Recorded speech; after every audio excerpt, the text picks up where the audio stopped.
సాధారణంగా మ్యూజియం అంటే వందల ఏళ్ల నాటి పురాతన వస్తువుల ప్రదర్శన. అది కాకపోతే ప్రస్తుతం ఉన్న అద్భుతమైన వస్తువులు, ఆవిష్కరణల సమాహారం. దీంతో పురాతన వస్తువులను కన్నులారా వీక్షించి ఆనందాన్ని పొందడానికి సందర్శకులు మ్యూజియంలకు వెళ్తుంటారు. ఇక ప్రస్తుతం కాలానికి సంబంధించిన మ్యూజియంలకైతే నాలెడ్జ్ను పెంచుకోవడానికి కూడా వెళ్తారు. అయితే ఇప్పుడు లేటెస్ట్ మ్యూజియం అనే అర్థాన్నే మార్చేసింది.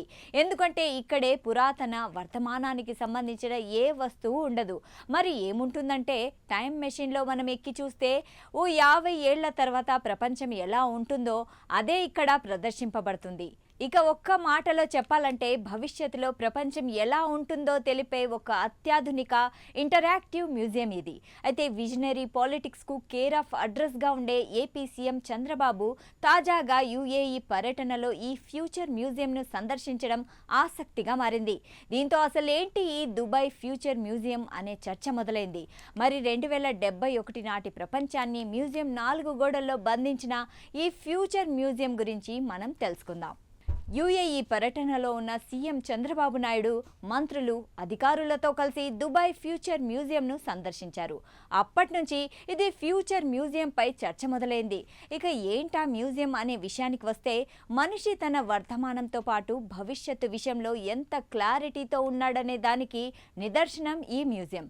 ఇక సాంకేతికత, ఆవిష్కరణలు మరియు భవిష్యత్తు సవాళ్లను అన్వేషించడానికి సందర్శకుల్లో ఆలోచనలను రేకెత్తిస్తోంది. దీంతో భవిష్యత్తును రూపొందించడంలో వారిని భాగస్వాములను చేస్తుంది.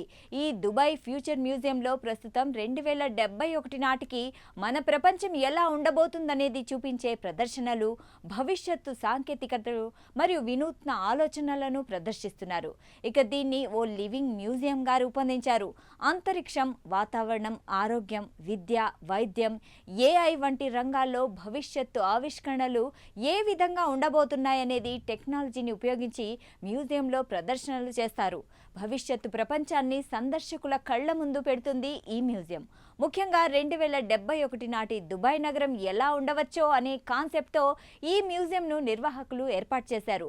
ఇందులో అత్యాధునిక సాంకేతికతలు, ఆర్టిఫిషియల్ ఇంటెలిజెన్స్, వర్చువల్ రియాలిటీ మరియు అంతరిక్ష సాంకేతికత వంటి అంశాలను స్పష్టంగా చూడవచ్చు.